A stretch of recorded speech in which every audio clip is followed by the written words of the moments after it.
요즘처럼 가격이 오르락내리락 할 때 통장에 매달 200만 원이 꼬박꼬박 들어온다면 마음이 한결 편안해지실 거예요. 오늘 영상에서는 주가 예측이 아니라 국내 월배당 ETF와 AA- 이상 우량 채권을 섞어서 현금 흐름을 월급처럼 만드는 간단한 설계를 끝까지 함께 해보겠습니다. 안녕하세요. 황혼경제연구소입니다. 구독과 좋아요, 알림 설정 부탁드립니다. 오늘의 내용은 배당과 채권으로 월 200만 원 현금 흐름을 국내 월배당 ETF와 우량 채권형으로 달력처럼 설계해 생활비를 월급화하는 방법입니다. 영상을 보시고 내용에 공감되시거나 도움이 되셨다면 감사합니다. 혹은 동의합니다. 같은 짧은 댓글을 남겨주세요. 이제 시작하겠습니다. 많은 분들이 노후의 수입은 주가가 오를 때 크게 벌어들이는 것이 중요하다고 믿어오셨습니다. 주변에서 요즘 뭐 올라? 지금 들어가도 돼?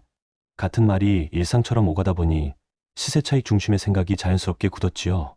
그런데 나이가 들수록 우리에게 필요한 것은 크게 벌어들이는 한 방이 아니라 달력에 정해진 날에 생활비가 들어오는 안정감 아닐까요? 그래서 오늘은 시세를 쫓는 대신 배당과 이자로 흐름을 만드는 관점으로 바꿔보자고 제안드립니다. 미래에셋자산운용의 월배당 ETF 가이드북에 따르면 월 2회 분배 포트폴리오 구성이 가능하다고 안내되어 있어 흐름을 달력처럼 설계할 수 있습니다. 이 영상을 보시는 동안 마음속 키워드로 월배당, 우량채권, 달력 설계, 생활비 버퍼 4가지 키워드를 꼭 붙들어 주세요.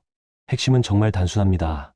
배당과 이자는 한 번에 크게가 아니라 정해진 날에 꾸준히 들어오는 돈이에요.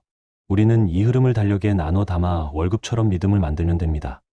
주가가 흔들려도 달력에 표시된 날에 돈이 들어온다는 확신이 생기면 마음이 부드러워지고 소비도 차분해집니다. 노후 재테크의 목적은 흥분이 아니라 안정이라는 점을 먼저 마음에 새기시면 좋아요. 세후로 매달 200만 원을 받으려면 1년에 2,400만 원이 필요합니다. 세금을 떼기 전 기준으로는 약 2,840만 원을 목표로 잡아 주시면 계산이 훨씬 쉬워집니다. 이 기준만 알면 다음이 척하고 그려집니다. 연 5%를 가정하면 필요한 원금은 약 56,700만 원, 연 4.5%면 약 63,000만 원, 연 6%면 약 47,300만 원 정도예요. 숫자를 완벽히 맞추려 애쓰기보다 내가 감당할 수 있는 수익률 구간을 먼저 정하고 그에 맞는 원금 범위를 잡는 편이 실전에서는 덜 스트레스입니다. 구성은 성향대로 고르시면 됩니다. 안정이 최우선이면 채권 70대 배당 30처럼 잔고의 출렁임을 줄이세요. 균형을 원하시면 50대 50으로 맞추면 현금 흐름과 안정성을 동시에 챙길 수 있습니다. 필요한 원금을 조금 더 줄이고 싶다면 배당 20대 채권 40으로 소득을 강화해 볼 수 있지만 분배금의 크기가 시장 상황에 더 민감해질 수 있다는 점은 기억해 주세요. 선택의 기준은 내가 밤에 편히 잘 수 있느냐입니다. 채권은 어렵게 생각하지 않으셔도 돼요. 쉽게 말해 국가나 은행, 큰 회사에 돈을 빌려주고 이자를 받는 약속을 여러 개에 묶어놓은 상품이라고 보시면 됩니다. 이름이 복잡해도 핵심은 하나, 신용이 탄탄한 쪽에 고르게 나눠 담는 겁니다. 배당주는 회사가 벌어들인 이익을 주주에게 나눠주는 구조라서 시세가 흔들려도 분배 자체가 꾸준히 이어질 가능성이 높다는 점이 장점입니다. 리듬 만드는 방법도 간단합니다. 지급일이 서로 다른 월배당 ETF를 두세 종 섞고 쿠폰월이 다른 채권형을 보조로 붙여 매달 2번 정도 들어오게 달력을 짜보세요. 예를 들어 10일과 25일에 들어오도록 맞추면 한 달이 길게 느껴지지 않습니다. 처음에는 소액으로 한 종목만 사서 실제 입금 알림을 눈으로 확인하시고 다음 달에 한 종목을 더해 리듬을 완성하시면 부담이 적습니다. 생활비 버퍼도 꼭 준비해 주세요. MMF나 CMA 같은 곳에 생활비 23개월치를 따로 두고 분배가 들어오면 먼저 버퍼부터 채우는 습관을 들이면 좋습니다. 이렇게 해두면 분배금이 일시적으로 줄어도 생활은 흔들리지 않습니다. 통장에 규칙적으로 찍히는 내역은 소비를 자연스럽게 조절하게 만들고 마음을 단단하게 지켜줍니다. 주의할 점을 생활 언어로 딱 3가지로만 붙잡으시면 됩니다. 첫째, 분배금은 월급처럼 보이지만 시장과 회사 상황에 따라 달라질 수 있습니다. 둘째, 금리가 오르면 채권 가격은 흔들릴 수 있으니 레버리지 같은 과한 전략은 피하세요. 셋째, 한 업종에 몰리지 말고 골고루 담으세요. 이 정도만 지켜도 불필요한 걱정이 크게 줄어듭니다. 결론은 간단합니다. 시세를 쫓는 게 아니라 내 삶에 맞는 흐름을 달력 위에 설계하는 것입니다. 오늘 영상이 끝나면 통장 자동이체 한 줄을 바로 만들고 지급일이 다른 상품 하나를 소액으로 시작해보세요. 작은 반복이 쌓이면 월 200만 원이라는 든든한 생활의 리듬이 어느새 내 편이 됩니다. 막상 시행하려고 하면 손이 망설여지죠. 어떤 종목을 언제 사야 하는지, 배당일이랑 지급일은 왜 따로 있는지, 어느 달엔 빈칸이 생기면 어쩌나 걱정이 밀려옵니다. 이건 능력이 부족해서가 아니라 익숙한 습관과 도구가 아직 몸에 덜 되었기 때문입니다. 그래서 오늘은 높은 벽이 아니라 작은 다리를 하나씩 놓는 마음으로 따라하면 그대로 굴러가게 만드는 길을 같이 그려보겠습니다. 먼저 달력부터 펴세요. 월배당 ETF는 배당을 받을 자격이 결정되는 날과 돈이 실제로 들어오는 날이 다릅니다. 기준일 명단에 이름이 올라가야 하고 보통 보름에서 한 달 뒤에 지급일에 입금됩니다. 복잡하게 느껴지시면 기준일 며칠 전에 미리 사두고 지급 알림을 통장으로 확인하는 경험부터 해보세요. 한번 눈으로 확인하면 두 번째부터는 훨씬 수월해집니다. 지급일이 서로 다른 월배당 ETF를 두세 개 고르면 한 달에 한 번이 아니라 두 번 들어오도록 리듬을 만들 수 있습니다. 미래에셋 자산운용의 시그니처 월배당 자료에는 이런 월 2회 분배 예시가 소개되어 있어 달력, 설계의 감을 잡는 데 도움이 됩니다. 채권 쪽은 빈칸 메우는 역할을 맡깁니다. 쿠폰월, 그러니까 이자가 찍히는 달이 서로 다른 우량 채권형을 곁들이거나 만기가 계단처럼 이어지는 레더 형태로 나눠 담으면 어느 달에도 허전하지 않게 현금이 이어집니다. 이름은 어려워도 원리는 단순합니다. 돈을 빌려준 약속에서 나오는 이자를 서로 다른 시점에 받도록 흩어놓는 겁니다. 이렇게 배당과 이자가 교대로 들어오면 통장에 리듬이 생기고 그 리듬이 생활을 붙잡아 줍니다. 이제 규칙을 가족과 함께 정해 붙이세요. 입금일마다 생활비 계좌로 자동이체 한 줄, 먼저 버퍼부터 채우고 남는 돈을 쓰는 순서, 분기마다 짧게 점검하는 날을 정해서 냉장고에 붙여둡니다.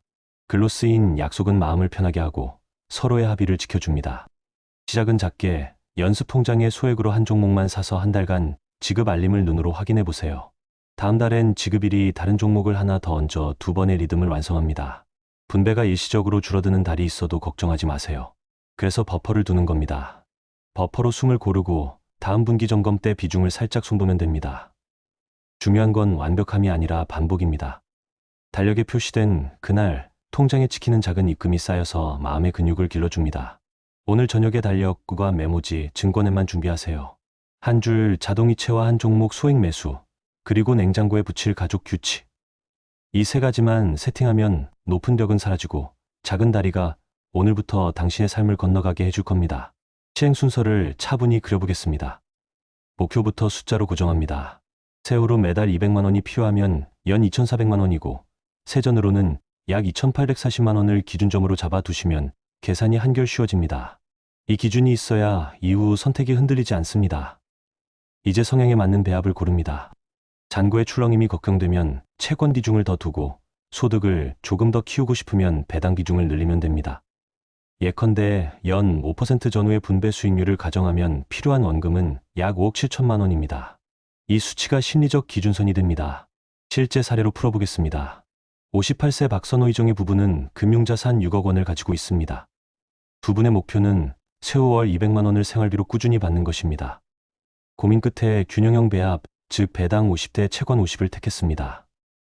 이유는 잔고 출렁임을 줄이면서도 소득 흐름을 충분히 확보하기 위해서입니다. 달력 설계는 이렇게 했습니다. 월배당 ETF 두 종목을 골라 지급일이 겹치지 않도록 배치해 매달 10일과 25일에 분배가 들어오게 했습니다. 채권형은 분배일이 15일 전후인 상품을 보조로 붙여 10일, 15일, 25일의 리듬을 만들었습니다. 배당일과 지급일이 다르다는 점을 잊지 않기 위해 기준일은 한 달 전에 미리 표시해 두었습니다. 첫 달은 소액으로 출발했습니다. 월배당 ETF 한 종목만 소량 매수해 실제 지급 알림을 통장에서 확인했습니다. 정말 들어오는구나라는 경험이 생기자 두려움이 사라졌고 다음 달에 지급일이 다른 종목을 더해 한 달 두 번의 리듬을 완성했습니다. 셋째 달에는 채권형을 추가해 한가운데 빈칸을 메웠습니다. 생활비 버퍼도 따로 마련했습니다.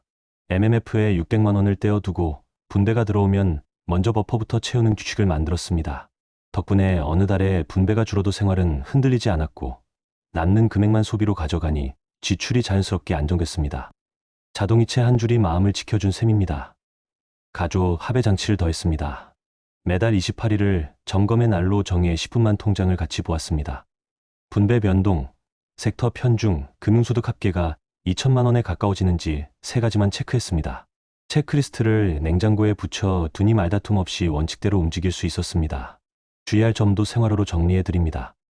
분배금은 약속된 고정월급이 아니라 운용성과와 시장, 여건에 따라 달라질 수 있습니다. 금리가 오르면 채권 가격이 흔들릴 수 있으니 레버리지는 피하고 듀레이션을 길게 끌지 말아주세요. 한 업종에 몰리면 분배와 주가가 동시에 약해질 수 있으니 금융에너지 등은 편중을 줄이는 게 안전합니다. 세금은 기본만 기억하시면 충분합니다. 국내 일반 과세 기준으로 배당과 이자에는 보통 15.4% 원천징수가 적용되고 금융소득이 연 2천만 원을 넘으면 다른 소득과 합산해 종합과세가 될 수 있습니다. 이 기준을 넘길 듯하면 비중을 조금 조절하거나 연금 ISA 같은 절세 계좌 활용을 검토해 보시면 좋습니다. 금리 수준은 한국은행의 국채금리 지표를 가끔씩만 확인해도 설계에 도움이 됩니다. 금리가 내려오면 채권 가격이 오르고 분배가 조정될 수 있으니 분기 1회 정도 비중을 가볍게 손보는 습관을 들이세요. 지나치게 자주 만지면 오히려 흐름이 깨지니 루틴과 자동화에 무게를 두는 게 핵심입니다. 정리하겠습니다. 목표를 숫자로 고정하고 성향에 맞는 배합을 고른 뒤 지급일이 다른 상품을 달려 위에 두 줄로 배치해 리듬을 만듭니다. 소액으로 시작해 실제 입금을 한번 확인하고 생활비 버퍼를 먼저 채우는 규칙을 가족과 합의합니다. 이렇게 월배당, 우량채권, 달력 설계, 생활비 버퍼를 반복하면 흐름이 몸에 있고 세후 월 200만 원이라는 든든한 생활의 리듬이 자연스럽게 자리 잡습니다. 처음에 드린 질문으로 돌아가 보겠습니다. 통장에 매달 200만 원이 일정하게 들어오면 마음이 훨씬 단단해집니다. 오늘 영상이 끝나면 통장별 자동이체 한 줄부터 만들어 보세요. 작은 시작이 내일의 평안을 가져옵니다. 저는 시청자님이 스스로의 노후를 품위 있게 설계하실 수 있다고 믿습니다. 오늘 내용이 도움이 되셨다면 구독과 좋아요, 알림 설정 부탁드립니다. 공감되셨다면 감사합니다. 혹은 동의합니다. 같은 한 줄 댓글이 큰 힘이 됩니다. 황운경제연구소는 앞으로도 생활에 딱 맞는 경제 정보와 정부 혜택, 그리고 든든한 마음가짐을 전해드리겠습니다. 함께해 주셔서 고맙습니다.